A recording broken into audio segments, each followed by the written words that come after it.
अच्छा, थोड़ी सी बात इंडिया के हवाले से कर लें।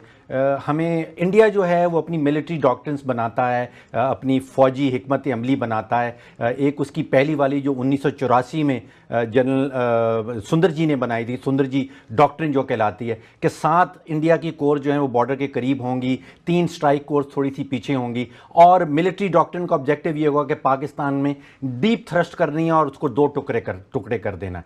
फिर वो पार्लियामेंट के अटैक के बाद आपको याद होगा कि वो पराक्रम ऑपरेशन हुआ और बड़ी देर लगी इंडिया को अपने ट्रूप्स मूवमेंट के लिए, तो वो सुंदर जी डॉक्ट्रिन जो है वो अपनी वजन में वहां पे दफन हो गई थी। फिर उसके बाद एक कोल्ड स्टार्ट डॉक्ट्रिन आई थी जो 2004 में शुरू हुई कि हम अपनी फौज जो है वो बॉर्डर के करीब ही रखेंगे ताकि मोबिलाइजेशन करने का वक्त ना दरकार हो और हम पाकिस्तान में पेनिट्रेट कर दें और उसके कुछ इलाका जात के ऊपर कब्जा कर लें।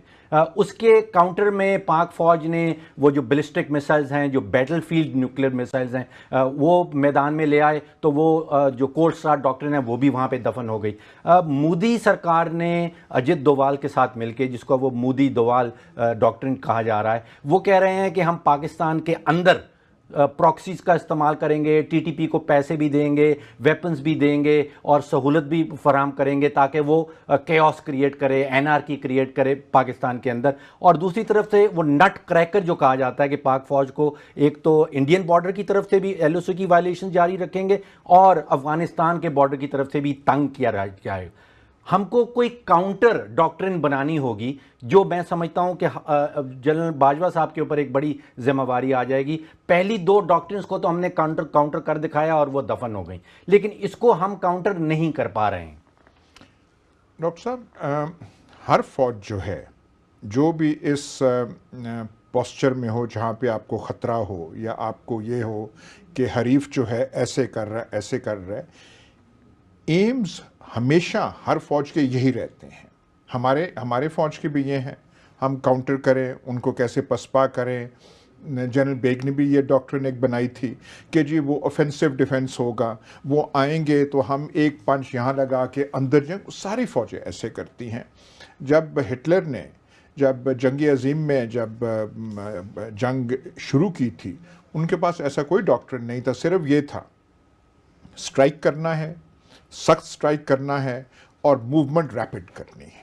उन्होंने जो प्रैक्टिस में जो एक नई चीज़ पैदा की थी वो रैपिड मूवमेंट थी और आर्मर और एयर का मिलाप करके, और फिर उनकी जो ब्लिट्सक्रीग थी वो बहुत करती थी। तो उसमें वो चेंजेस कोई नहीं आती। हमें पता है, हम भी ऐसे कोशिश करेंगे कि हम भी ऐसे स्ट्राइक करें। यहाँ पे कुछ पेचीदगी ये है अयाज साहब के, यहाँ पे वो कह रहे हैं कि डिप्लोमेटिक ऑफेंस भी हमने करना है, पाकिस्तान को आइसोलेट करना है, पाकिस्तान के अंदर दहशतगर्दी को इस तरह हमने मदद करनी है। तो यहाँ पे पाकिस्तानी अस्करी क़यादत और सिविलियन क़यादत दोनों मिलकर इसको काउंटर बना सकते हैं, सिर्फ फौज नहीं बना पाएगी। जब खालिस्तान का सिचुएशन आया था तो हमने एक रोल अदा किया था। अब हमने उसे किसी डॉक्ट्रिन का नाम नहीं दिया था, लेकिन हमने भरपूर तौर पे वो किया था। अब आप देख लें, वो कल जो हैं वो एक सिख मिलिटेंट जो हैं पटियाला जेल से एक वो बड़ा डेयरिंग वो चीज़, वो तो ऐसे लगता है जैसे वो टीटीपी की रेड थी, जैसे बन्नू और कोहाट पे हुई थी, उसको वो करके गए हैं। और वहाँ के चीफ मिनिस्टर ने फट जो इल्ज़ाम लगाया पाकिस्तान पे लगाया कि ये पाकिस्तान जो है ऐसे है। तो हमारा रिलेशनशिप इंडिया और पाकिस्तान का ऐसा है कि जहां हमें अपॉर्चुनिटी मिलती है वहां हम एक्सप्लोर।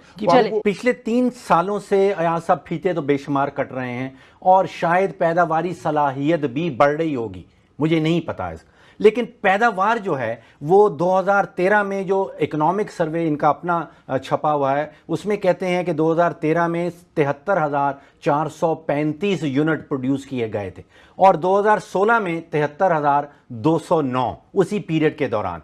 तो थोड़ी सी कमी आई है एक्चुअल प्रोडक्शन में। जो एक्चुअल बिजली आपने पैदा की है वो 2003 के मुकाबले में 2016 में कम है, ज़्यादा नहीं। पैदावार सलाहियत शायद काफ़ी बढ़ गई होगी, लेकिन पैदावार नहीं बढ़ रही है। तो पैदावारी सलाहियत तो आपका टेक्निकल इशू है कि आपके पास कितनी इंस्टॉल्ड कैपेसिटी है, और उससे पैदा करना बिजली आपकी मैनेजमेंट इशू है। इसका मतलब कि अगर आपके पास पैदावारी सलाहियत है, आप इस काबिल नहीं, आपकी मैनेजमेंट जो है वो इस काबिल नहीं हो रही कि इनफ बिजली पैदा कर सकें। हमेशा गर्दिशी कर्जाजात की बात होती है। जो लेटेस्ट रिपोर्ट आई है वो 328 अरब के, वापस 328 अरब के गर्दिशी कर्जाजात पहुंच गए हैं। ये वो कर्जाजात हैं जो हुकूमत ने वापडा के देने हैं, वापडा को मिलेंगे तो वो पावर प्रोजेक्ट्स को देंगे, पावर प्रोजेक्ट्स को पैसे मिलेंगे तो वो फिर तेल सप्लायर को देंगे। एक नई एडिशन इसमें जो आई है वो LNG की आई है। पहले LNG नहीं होता था, अब LNG का भी एक गर्दिशी कर्जा, अपना एक गर्दिशी कर्जा जो है वो खड़ा होना शुरू हो गया है। जब हम पैदावारी सलाहियत की बात कर रहे थे तो अभी गैर मुसद्दिका रिपोर्ट आया सब ये हैं कि नंदीपुर पावर प्रोजेक्ट 5 सितंबर से बिजली प्रोड्यूस नहीं कर रहा। ये वो प्रोजेक्ट है 2007 में शुरू किया था, 329 मिलियन डॉलर का इसका पहला PC1 बना था, और 2015 तक इसकी कीमत 847 मिलियन डॉलर पहुंच गई। यानी कि 500 मिलियन डॉलर्स, आधा बिलियन डॉलर बीच में से एस्केलेट है, इसकी कॉस्ट की गायब हो गया है या इसकी कीमत बढ़ गई है। अब सुन रहे हैं कि इतने पैसे खर्चने के बावजूद प्रोजेक्ट जो है वो चल नहीं रहा। लोड शेडिंग में कमी आई। लोड शेडिंग में अक्टूबर में हर साल कमी आ जाती है, क्योंकि 2000 मेगावाट अंदाजन जो आपकी एयर कंडीशनिंग सर्व करते हैं वो कम हो जाते हैं। इतनी कम लोड शेडिंग पिछले सर्दियों में नहीं हुई, उससे पहले नहीं हुई। ये जो है अगर आप सालों से ये कम सतह पे है लोड शेडिंग। अक्टूबर 2015 में जो बिजली बनाई गई थी और अक्टूबर 2016 में जितनी बिजली बनाई गई है वो 3% ज़्यादा है, सिर्फ 3% ज़्यादा है ईयर ओवर ईयर। तो उससे आप अंदाज़ा लगा लें कि लोड शेडिंग भी शायद 3% कम हो जाएगी। तो आप थोड़ी सी नंदीपुर के ऊपर रोशनी डाल दीजिए। क्या हमारे पास जो डेटा आया है कि जो कुल पैदावारी सलाहियत है उसकी वो 425 मेगावाट है, और औसतन महीने का वो 20% से ऊपर नहीं जाता, 87 मेगावाट की एक फिगर आई है। क्या ये प्लांट बंद पड़ा है, अभी बिजली बना रहा है? नहीं, इस वक्त तो वो तकरीबन पिछले 1.5 महीने से बंद है, और उससे पहले भी जून ऑनवर्ड ये, बल्कि जब से ये इसका कमर्शियल ऑपरेशन हुआ है पिछले साल से, तो तब से अब तक इसका अगर आप ओवरऑल देखें तो ज्यादा अरसा ये बंद रहा है, कम अरसा चलता रहा है। लेकिन अब इस वक्त जो उसके साथ जो चैलेंज है वो ये है कि चूंकि उन्होंने वो जो अपना गैस के ऊपर शिफ्ट करना था, जिसकी वजह से उसकी कैपेसिटी 525 पे चली जाएगी। एक फैक्टर वो भी है कि इस दौरान आपको एक तो उनकी जो एनुअल टेस्टिंग थी, जो कंट्रैक्टर का मेरा ख्याल है उसकी जिम्मेदारी थी, तो ये चाह रहे हैं कि उससे करवा लिया जाए। और उन ये दोनों टाइमिंग चूंकि मैच कर गई है इस सेंस में कि जो गैस कन्वर्शन थी वो भी हो रही है और वो जो एनुअल वो भी है, तो उन्होंने उसको सिंक्रोनाइज कर दिया इस चीज के साथ। अदरवाइज प्रॉब्लम्स उसके साथ अभी भी हैं, और उसका जो सबसे बड़ा मसला है वो ये है कि जो उसकी कास्ट ओवररन हुई है और उसका टैरिफ जो है वो यानी वो अनइकनॉमिकल हो गया। क्यानी साहब ये बताइए, ये तो बड़ा अनोखा सा प्रोजेक्ट है। इसको तो ये भी एजाज है कि एक दिन वजीर आजम इसका इफ्तिताह करते हैं और दूसरे दिन वो बंद हो जाता है। इसका एजाज किसको जाता है?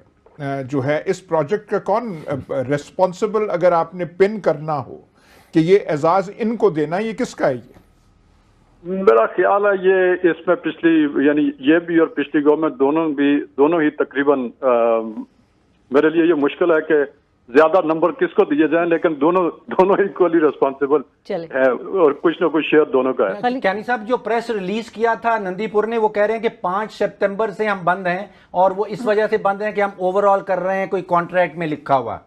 जी बिल्कुल, एग्जैक्टली मैं उसी तरफ आपको इशारा कर रहा था कि जो कंट्रैक्टर है उसमें पहले साल की जो ओवरऑल है वो उस कंट्रैक्टर की जिम्मेदारी है, तो इसलिए वो इस वक्त करवा रहे हैं। और दूसरा उसका ये था कि आपको याद होगा कि जो उसका फ्यूल ट्रीटमेंट प्लांट था उसकी कैपेसिटी कम थी। कह रहे हैं 12 अरब रुपए का नुकसान किया है जब से ये प्लांट चलाना शुरू किया है हमने। मेरा ख्याल है जी 12 अरब से काफी ज्यादा नुकसान है, क्योंकि एक महीने में नेपरा ने जो कैलकुलेट किया था वो तकरीबन 4 अरब का था। तो एक महीने में अगर 4 अरब का हो तो उसको आप अगर स्प्रेड करें 4-5 महीने के ऊपर, ठीक है खलीक कियानी साहब, आप हमारे साथ मौजूद है, बहुत बहुत शुक्रिया। जो अयाज साहब ने उनसे कहा था कि इसका क्रेडिट किसको जाएगा, पीपल्स पार्टी को तनकीद का निशाना बनाया गया जब उनकी शुरू हो रहा था। इस दौरान 4 वजीर आजम आए हैं, एक निगरान वजीर आजम भी थे गिलानी साहब के वक्त से, 2007 से ये शुरू हुआ था और इसमें नवाज शरीफ साहब का भी पीरियड है, तो दोनों का हाथ है अयाज साहब इसमें, पीपल्स पार्टी का भी और PMLN का भी। उन्होंने वो उसको पहले कर दिया। मैं पूछना चाहता था कि इसको अब बंद ही कर दिया जाए तो अच्छा नहीं है? इसको अगर बंद कर दिया जाए तो हमें कम नुकसान होगा, अगर चलाया जाए तो ज्यादा नुकसान होगा। लेकिन वो 847 मिलियन डॉलर जो टैक्स पेयर बनी है वो कहाँ जाएगा? हमने बड़े बड़े नुकसान उठाए, ये कौन सी बात है? 500 मिलियन डॉलर याद साहब बहुत बड़ी, हमने बहुत अमेरिका के लिए